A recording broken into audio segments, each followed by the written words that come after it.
Welcome to the Business Spotlight series. My name is Kay Cote, and I am your podcast host here at Action Coach in Central Texas. And today, my guest on the show is Arno Stemmer, founder and COO of Maverick Theory. Today, we're going to dive into learn about his business, his journey to business ownership, and what it's really like to build and own a business. And so, if this is your first time on our channel, be sure to like and subscribe to get notifications when we drop episodes like this one. Welcome, Arno. It's so great to have you on the show today. Yeah, thank you so much for having me. It's a privilege to be here. Thank you. Wonderful. Well, let's dive in. I'd love to learn a little bit about you and then tell us about the business. Yeah, so I'd say my entrepreneurial journey started. I had my first drop shipping company in my early 20s, back when you could still do drop shipping before it became overly saturated. And Mm. it was great. That was me really cutting my teeth on the entrepreneurial world, operations, all of that. I was able to exit that, thankfully. And then I found my way getting into hospitality via a franchise actually called Barmetrics. Hmm. I knew very little about hospitality at the time, other than being a waiter in high school, like so many people. And through this franchise that was focused on inventory control, so it was very, very niche for the industry, but really kind of quickly got up to speed. I worked with over 100 clients in the LA area, and I really got to see from an entrepreneurial and coaching consulting perspective what makes the top operators in hospitality profitable, what are their best practices, and what do the top 1% really do differently in such a competitive industry than everyone else. And once I did around a decade of that, owning Barmetrics in Los Angeles, I just was absolutely in love with the hospitality industry. And that was a natural segue to getting into higher level consulting nationwide through hospitality. That is really cool. That's like awesome to hear that you've had such a great experience before you dove in. So I'm excited to learn a lot about your business because I kind of looked at it before we got on the call and I thought, this is incredible and it is just what the industry needs. And so let's dive in. What does your day to day kind of look like as the COO? Are you more in the business, on the business, or a little bit of both? Yeah, great question. I think that's that dichotomy that every entrepreneur struggles with, is working in the business and on the business. Mhm. We've been around for almost a year from total inception, but we really launched in March of this year at the Bar and Restaurant Expo in Vegas. It was kind of our coming Mhm. out party. The founder of the company, Michael Tips, who's our CEO and my partner, he's been on the board at Bar and Restaurant for quite a few years. He speaks there every year. March was our coming out party, and ever since March, it's been building the rocket ship while we've been on it. So, as much as I'd like to say, I'm this 30,000 foot COO, a lot of the day is getting things done as new clients are being onboarded and we're figuring out certain processes.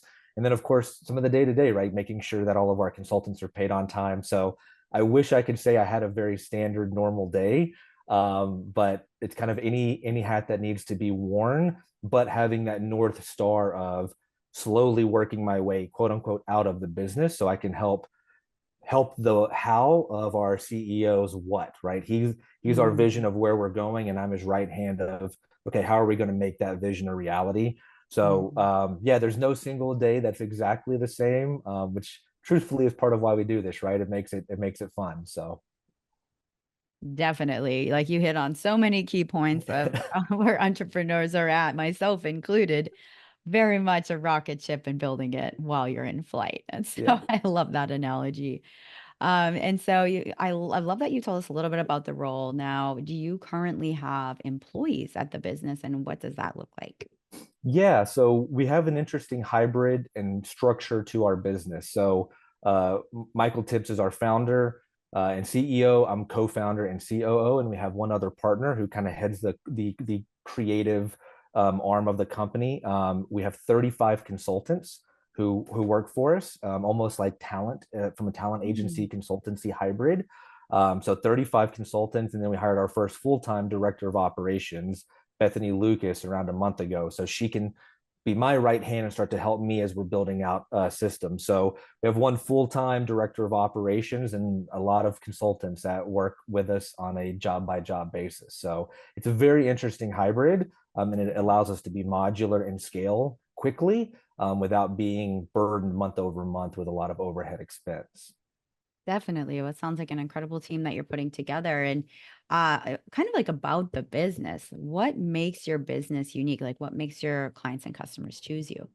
Yeah. So, you know, we spoke about this a little bit prior, and I think it's one of those challenges with whenever you say that you're a consulting firm or you do coaching, it's how do you differentiate yourself not only from your competitors, but also in a way that's understandable to your actual client. So one thing that we really wanted to do as we were initially conceptualizing like what does this business look like and what does it make what what separates us from any other consulting that we've all done in the past. We have decades of experience collectively between us consulting in the past, but what really makes us different, and for us it's being able to help whether it's a mom and pop operator in Nebraska that doesn't have a huge budget, they're not a huge franchise, they don't have multiple locations, or our ability to go into a DoubleTree, which we recently did, and help them reconceptualize their entire lobby and their entire guest experience. So, how do you run that gamut of who you're able to work with?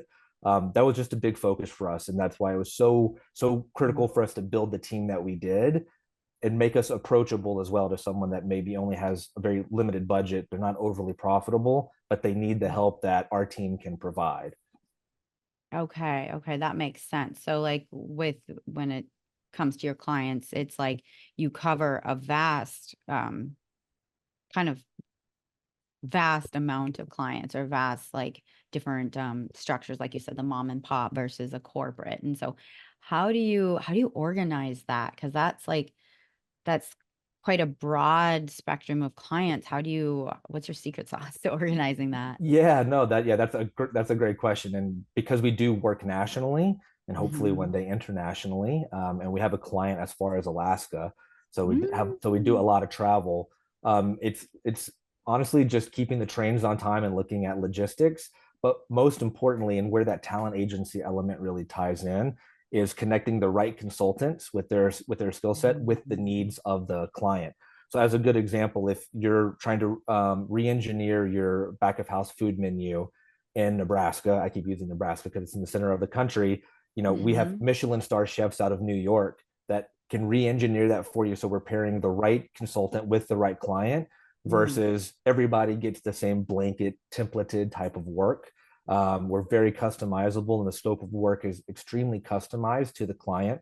So once we understand the roadmap and the scope of work that the client needs, we're able to fill that in logistically with the right consultant and making sure that deliverables and everything are um, set out appropriately ahead of time so the client gets what they need in as quick a time as possible. That sounds incredible. And, it kind of leads me into marketing, which is like, this is such a cool service that you provide. So I love to dive into what you're doing for marketing to kind of like gain those clients. So what are your current marketing pursuits that are working for you? Yeah, so I think marketing is one of those interesting departments that if everybody could figure it out, they would be billionaires by now, right? That's why it's so difficult. But yeah, I mean, I think in particular with coaching, everyone right now is doing they're on LinkedIn, they're holding the phone up, they're doing the like first person POV, and they're giving some quick like tagline. And for us, again, literally in the name Maverick, we're trying to do things differently. We're trying to stand out, and we don't want to follow the crowd at lunchtime, as our CEO always says. So we we do have an internal marketing person that's been helping us. For us, client testimonials are something Mm, that really drives coaching and consulting growth more than just something flashy and graphics and mm, AI and all that stuff. So right now we're putting a real concerted effort twofold, one into getting the client testimonials, but also driving in a more like narrative fashion, right? Versus a client sitting there and saying Maverick Theory and Arno is so amazing, blah blah blah. We actually bring in a film crew for certain jobs, so we're shooting B-roll and we're trying to make it mm, dynamic. And for us, visual and storytelling sell. Whether you're making a mm, movie, a commercial, a book, anything, the more visual you can make something, the more easily digestible I believe it is for the client or potential client. mhm, So we've been really trying to think differently around shooting content for our Instagram, which is our primary marketing channel right now. Um, mhm, but in addition to that, once we're curating all of this content, we're working with a marketing agency for SEO traction so we can make sure that we're able to push this into the right market so the right types of potential clients can see what we're doing and really go along the journey with us versus just kind of a spray and pray tactic that so many marketing firms do. Oh, yeah, definitely. So that is incredible to hear that you're building that. The storytelling is huge right now, especially for something like what you're doing. And so are you utilizing any like CRMs to track and manage all of your clients, all of your people you're working with right now? Yeah. So the tech stack that we're currently using that I incorporated a little bit, I had a small foray into to the tech world where I was a director of a project management team. But so I've brought in a lot of that tech stack that we use. So everything from Confluence to Monday.com, that we try to make this funnel as seamless as possible. Once we have any potential connection with a potential client, how do they get into our funnel? What does that look like? How do we keep them in our ecosystem without it feeling like we're just bombarding them with spam emails and text messages? So we have a very organic approach to people. Mm, And for us, we have kind of a aim small, miss small mentality where I hmm would rather have 100 potential clients that really understand what we do and we can drive a lot of impact for than trying to mass produce and sell something that is like mm. templatized or through, chat GPT. Oh, I like that too. Kind of like we focused about the marketing and on your marketing. So I'd like to focus a little bit on you and your journey. You briefly described your journey, and I would love to hear what was that spark for you that made you want to go into business for yourself as opposed to working for somebody else? Yeah, that is a really great question. When I first got out of college, I went to Texas A&M. I moved to LA to get into the film industry, Mm-hmm. and I did that for around 8 years, and it was great, and it was taught me a whole lot. But what I ultimately saw was anytime that you want to really leave a mark on the world, you have to build something that lasts far beyond you, which is one of my draws to film initially was, we've all seen Reservoir Dogs or The Godfather that far outlives the people that are going to be making those films. And I always Mm-hmm. thought that was so interesting to leave your mark on the world. And I found that the way to really do that was to build something yourself. Mm-hmm. Um, but once I realized film wasn't for me, which was a good thing, I realized what was interesting about the film industry is every film is essentially a startup business. You have to Yeah. have the idea and concept. You have to go get it financed. Then you have Mm-hmm. to build it, and then you have to sell it. So making a film is essentially a micro business over and over again. And I Yep. thought that comparison was really interesting once I kind of saw how it was made, and I figured on top of all of that, if I'm going to work this hard, I may as well work this hard for myself. If I'm going to work 80 hours a week, so it was kind of that blended experience that made me realize I really want to do this for myself. And now it was just finding the right business to get into. Oh, I love that story. And it is so true. Films are mini businesses. So it like really set you up for success in what you're doing now because you had to build something from scratch. Yeah, absolutely. Kind of like looking at what you want to bring to the business in the future, looking ahead, where do you see it going in the next 3 to 5 years? Yeah, so we really try to have a creative approach. We understand where our North Star is, but we try Hmm. to have this creative approach every day. Internally, we start a lot of meetings with imagine if versus here's our agenda, here's the things that we have to do, which Mm. every business does. But we really start every day with kind of like imagine if we could do this. Well, what would that look like? And as we've done that over the last almost year, a lot of times we know where we're going, but possibilities continue to open up that we want to be open to versus just like, we're so singularly focused. That said, we do have, like I said, some kind of guiding principles. We want to try to bring the help that we have or the help that we're able to provide to our clients to as many people as possible. I am obsessed with helping people. I think it's why I'm here, serving and helping. And as great as it is to fly to Alaska or Nebraska to help operators, which we're very passionate about, you can only take so many airplane rides in a year, and there's only Mhm, so many people that you can help at a time when you're trading time for help. mhm, So it sounds a little cliche, but we really want to get what we do in its core essence and find a way to mass produce it, which is difficult. But whether mhm, that's through like an LMS or some type of platform where we're able to teach people, we kind of call ourselves Top Gun instructors, right? If we can mhm. bring that Top Gun level of instruction to as many operators that wouldn't have access via time, location, or money to the unbelievable talent of the consulting team that we have.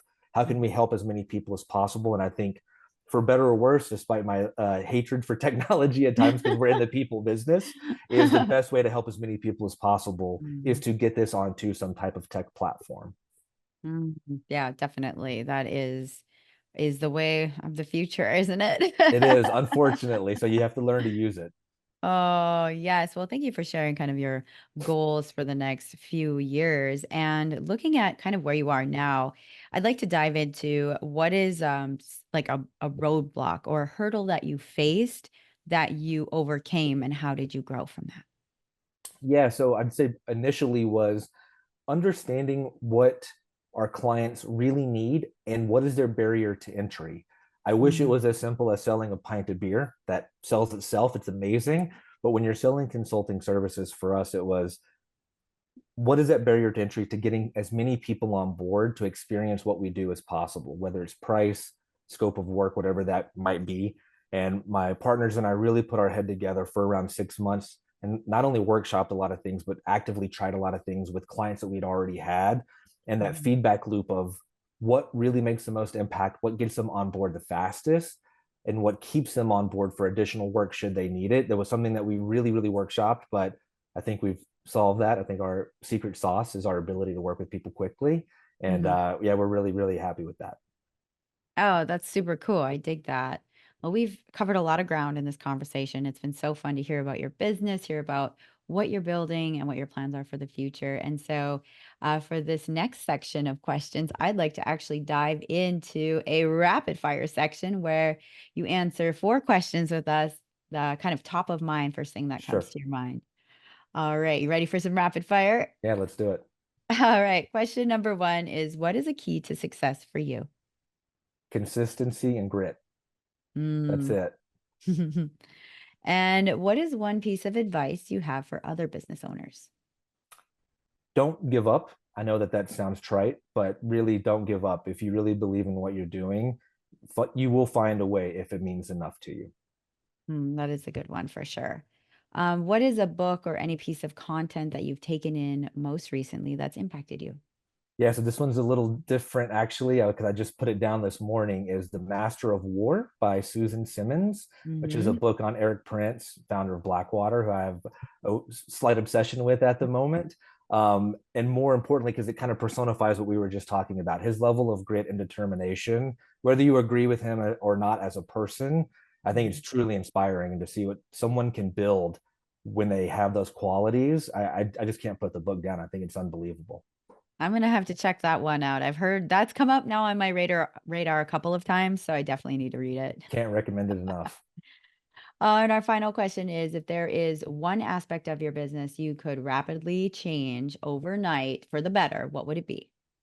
I'm going to actually go back to marketing. I think if we could find that perfect pitch and tone and piece of content that resonates with as many people as possible, just to bring more awareness of what we're trying to do from an ethos Mhm. perspective, that would be unbelievable. Oh, definitely. Well, I love to see you on your journey. And before we get to our last question, how can people find you? Let's start that marketing now. Yeah, absolutely. So our website is mavericktheory.com. On Instagram or IG, as the kids call it, it's maverick.theory. And that's where you'll see most of our content. We're doing a lot of cool spotlights on who our consultants are because we really want to make our consultants as big a life figures in our hospitality industry as possible. And that's where you can interact with us the most. Wonderful. Well, thank you so much for sharing that. And for our final question for today, what is most inspiring to you today? Most inspiring, I would say, my new baby. Actually, we spoke about this briefly. I welcomed child number two exactly a week ago, and a little girl, and it is the most motivating thing in the world. Oh my goodness, that is so cool. Well, congratulations on your new little one. And thank you again for being such a great guest on the show. Perfect. Thank you so much for having me.